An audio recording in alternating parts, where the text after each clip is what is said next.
Assalamualaikum warahmatullahi wabarakatuh. Alhamdulillahirabbil alamin. Allahumma shalli wa sallim wa barik ala sayyidina wa maulana Muhammadin wa ala alihi wa sahbihi ajmain, amma ba'du.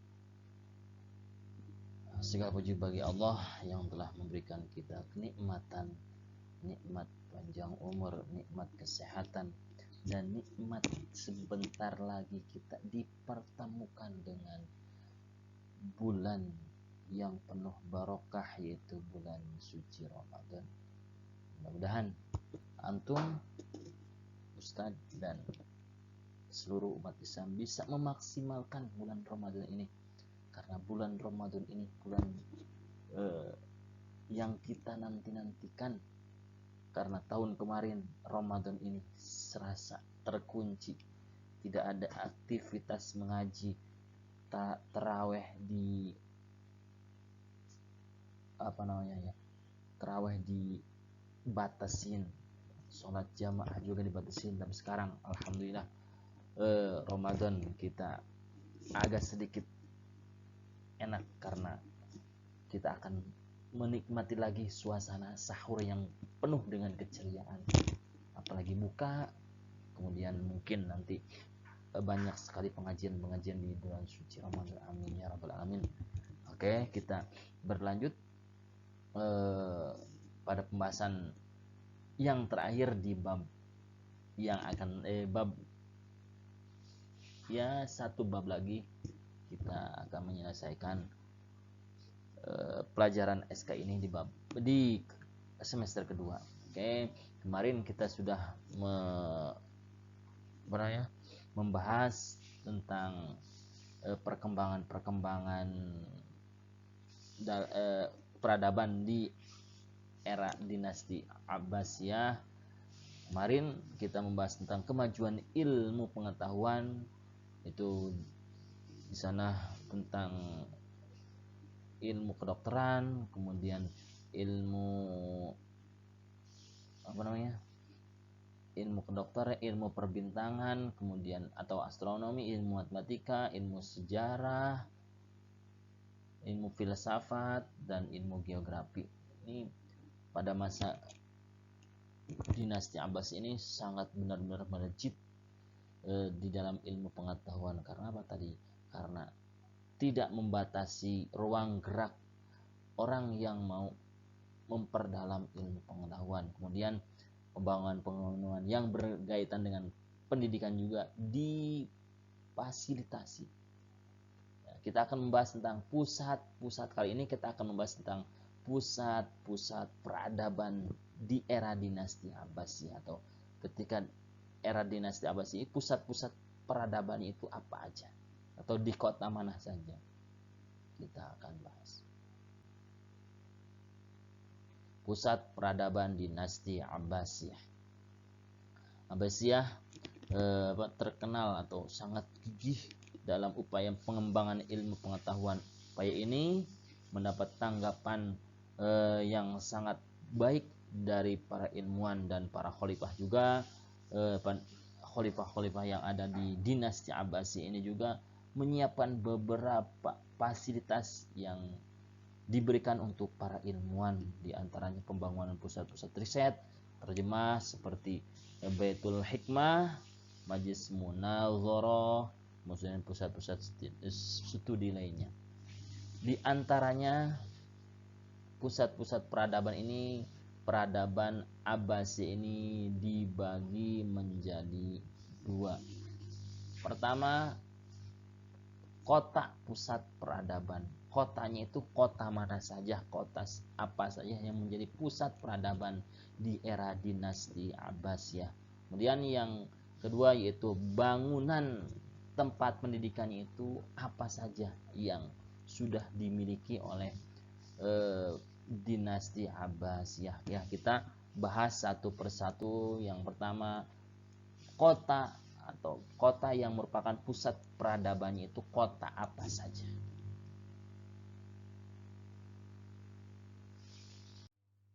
Oke, kita lanjut pembahasannya tentang kota-kota yang merupakan pusat peradaban. kota apa saja yang nantinya sebagai pusat peradaban di era dinasti Abbasiyah. Pertama, ini pusat peradaban yang merupakan kota-kota yang ada di masa kekuasaan dinasti Abbasiyah yang nanti menjadi pusat peradaban. Yang pertama yaitu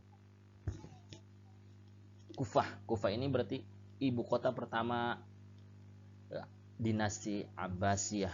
Karena apa? Karena Abul Abbas memulai pemerintahannya itu berada di Kufah. Setelah bisa meruntuhkan dinasti Umayyah, Abul Abbas kemudian diangkat menjadi pemimpin Abbasiyah dan memimpin umat Islam yang berpusat di Kufah. Akan tetapi pusat pemerintahan atau Abul Abbas ini ketika di Kufah ini kurang begitu konsentrasi untuk memerintah umat Islam. Karena apa? Karena di Kufah ini banyak sekali pengikut-pengikut Syiah yang nantinya kemungkinan akan merecoki kepemerintahannya Abul Abbas As-Saf ini. Kemudian dipindahlah oleh Abul Abbas As-Saf ini ke Hirah. Hirah ini berarti ibu kota kedua di era Abul Abbas As-Safah. Tetapi di Hirah juga Abul Abbas ini kurang begitu setuju, kurang begitu nyaman memimpin umat Islam atau pusat kepemerintahannya ini berada di Hirah karena tadi terus diganggu oleh kaum Syiah. Karena di Hirah juga masih banyak pengikutnya Syiah. Akhirnya dipindahlah ibu kotanya itu oleh Abul Abbas As-Saf di kota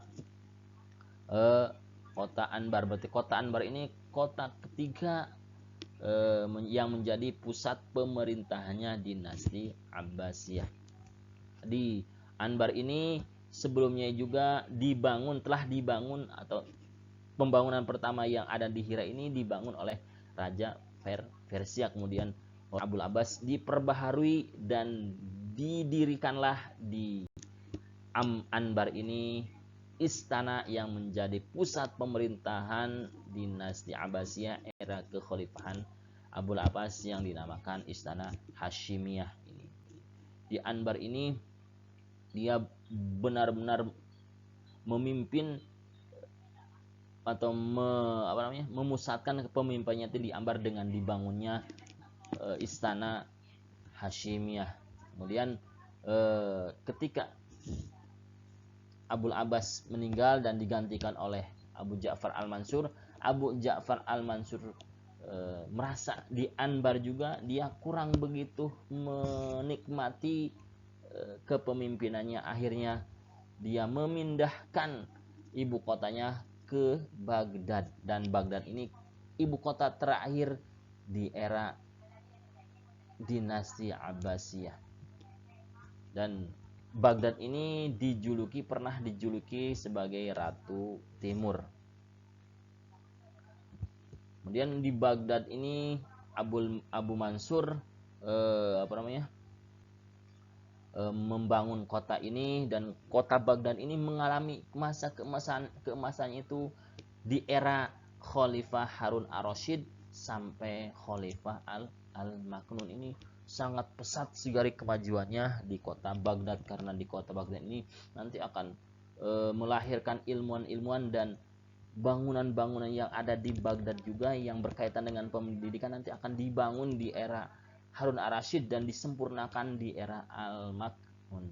Ini pusat peradaban yang berkaitan dengan kota yang empat ini yang berkaitan dengan ibu kota dinasti Abbasiyah. Yang selanjutnya yaitu Karah. Karah ini pusat perdagangan. Karena apa? Karena Karah ini pada masa Al-Mansur ini dipindahkan, yang tadinya dari Baghdad pusat perniagaan dan perdagangan ini dipindahkan ke Karah karena mungkin Al-Mansur ingin Baghdad ini hanya sebagai pusat pemerintahan. Ketika pusat perdagangnya di daerah Karah ini, biar tidak terjadi percampuran yang benar-benar ramai, karena kemungkinan di daerah perdagangan itu sangat ramai oleh orang-orang. Dan di Karah ini juga dibangun masjid agar agar orang-orang tidak tidak jauh ketika menginginkan atau pergi untuk sholat Jumat atau sholat yang lainnya. Jadi dibangun masjid dan nanti di sini bisa dilaksanakan yang namanya sholat Jumat. Yang seterusnya yang merupakan kota pusat peradaban yaitu Rusafah. Rusafah ini merupakan kota yang diberikan oleh oleh Al-Mansur, Abu Ja'far Al-Mansur kepada anaknya yang bernama Al-Mahdi. Dan kota Rusafah ini bertempat di sebelah timur kota Baghdad. Berarti kota Baghdad sebelah timurnya ini Rusafah. Kemudian Rusafah ini diberikan oleh Al-Mansur kepada Al-Mahdi, yaitu anaknya dan pasukannya. Dan ketika diberikan suatu wilayah oleh Al-Mansur ini, Al-Mahdi membangun kota Rusafah ini dan mendirikan istana atau masjid yang lebih besar daripada masjid yang dibangun oleh Abu Ja'far Al-Mansur. Dia berarti benar-benar membangun wilayah tersebut yang diberikan oleh ayahnya yang bernama Al-Mansur. Dan Rusafah ini merupakan kota atau tempat yang selamat dan kota yang aman bagi orang-orang yang mencari perlindungan. Ini dikenal dengan negara yang aman, negara yang benar, yang melindungi orang-orang yang datang ke tempat tersebut. Ini Rusafah yang merupakan salah satu kota peradaban dinasti Abbasiyah. Yang terakhir yaitu Samara. Samara ini berada di sebelah timur Sungai Tigris. Jaraknya ke Baghdad ini kurang lebih 60 km. Di kota Samara ini dibangun 17 istana mungil sebagai contoh seni kebudayaan untuk tempat-tempat yang lain, atau seni bangunan untuk tempat-tempat yang lain. Jadi di Samara ini kayak semacam situs-situs tentang bangunan-bangunan kerajaan-kerajaan. Jadi sebagai contoh, inilah seni bangunan yang berupa istana ini di negara-negara atau wilayah-wilayah ini. Mencontohnya itu di kota Samara. Dan di kota Samara juga dibuat pada era Harun Ar-Rasyid ini sungai yang diberi nama Takul. Dan pada masa Khalifah Al-Mu'tasim dibangun sebuah istana yang istananya ini diberikan atau dihadiahkan kepada Ashinah. Ini yang berkaitan dengan kota-kota yang merupakan pusat peradaban dinasti Abbasiyah.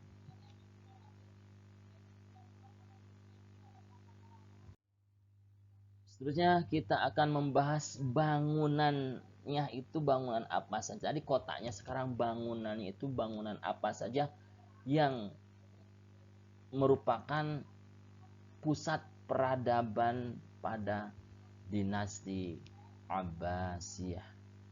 Bangunan-bangunan ini yang pertama atau bangunan pendidikan dan bangunan yang merupakan peradaban di era dinasti Abbasiyah ini ada 5 bangunan. Yang pertama yaitu Kutab. Kutab ini merupakan suatu lembaga pendidikan untuk orang-orang dasar atau untuk dasar dan menengah. Jadi ini Kutab ini lembaga pendidikan untuk, kalau sekarang berarti untuk SD dan SMP. Berarti merupakan tempat dasar diberikannya dasar-dasar ilmu pengetahuan ini berarti di kutab. Kutab ini bisa berupa masjid juga bisa, itu lembaga pendidikan itu yang terendah ya, untuk anak-anak mengenal dasar-dasar bacaan, dasar-dasar hitungan, tulisan, dan serta ketika sudah menginjak remaja ini dia bisa mengenal yang namanya ilmu agama seperti ilmu tafsir, ilmu hadis, fikih, bahasa, mungkin yang berkaitan dengan qawaid bahasa juga dibahas di pendidikan menengah ini yang berada di kutab. Ini berarti kutab ini bangunan yang diperuntukkan untuk anak-anak yang dasar atau anak-anak yang masih kecil dan sampai menengah, yang merupakan di sana itu merupakan dasar untuk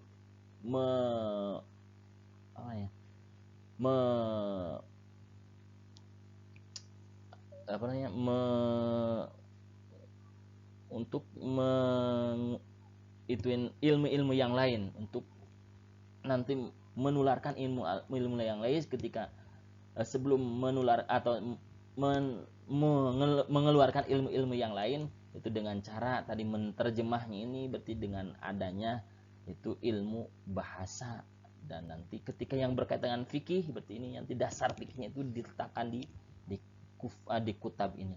Kemudian yang selanjutnya bangunannya yang bernama madrasah. Ini berarti madrasah ini udah lebih tinggi tingkatannya dibanding kutab, berarti ini udah semacam universitas atau udah tingkat tinggi, ini yang dinamakan madrasah. Karena di madrasah ini itu ada yang terkenal atau madrasah, ada pada saat itu ada madrasah yang terkenal, yaitu madrasah yang dibangun oleh Perdana Menteri atau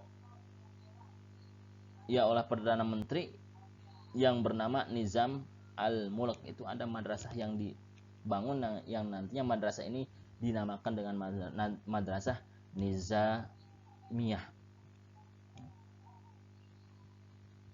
Madrasah ini nanti menyebar di beberapa kota dan banyak sekali dibangun di beberapa kota, misalnya di Baghdad, di Isfahan, Nisabur, Basrah, Tabaristan, Hara, dan Muso. Ini madrasah. Kemudian yang selanjutnya bangunan yang ada pada masa perkembangan atau pusat pembangunan ini yang merupakan Majlis Muhadharah. Majlis Muhadharah ini berarti tempat pertemuan atau tempat berdiskusinya para ilmuwan. Berarti ini udah tingkat tingginya, berarti ketika ilmuwan ingin mendiskusikan suatu ilmu atau suatu permasalahan, maka berada di sebuah bangunan yang dinamakan dengan Masjid Muhadharah. Yang selanjutnya itu Darul Hikmah atau perpustakaan. Darul Hikmah ini bisa dikenal juga atau terkenal juga nanti sebagai universitas. Karena apa? Karena di perpustakaan ini bukan hanya sebagai arena memajangkan kitab-kitab, tapi di sana itu orang-orang itu bisa membaca, bisa menulis, bahkan bisa berdiskusi membahas suatu ilmu di perpustakaan ini. Jadi lebih hidup daripada madrasah mungkin dan daripada kutab, karena di sini banyak ilmunya, banyak literatur. Dari ketika ada permasalahan ini tinggal ambil kitab, nanti dibahaslah suatu permasalahan. Jadi pada saat itu Darul Hikmah atau perpustakaan ini bisa berubah menjadi sebuah universitas.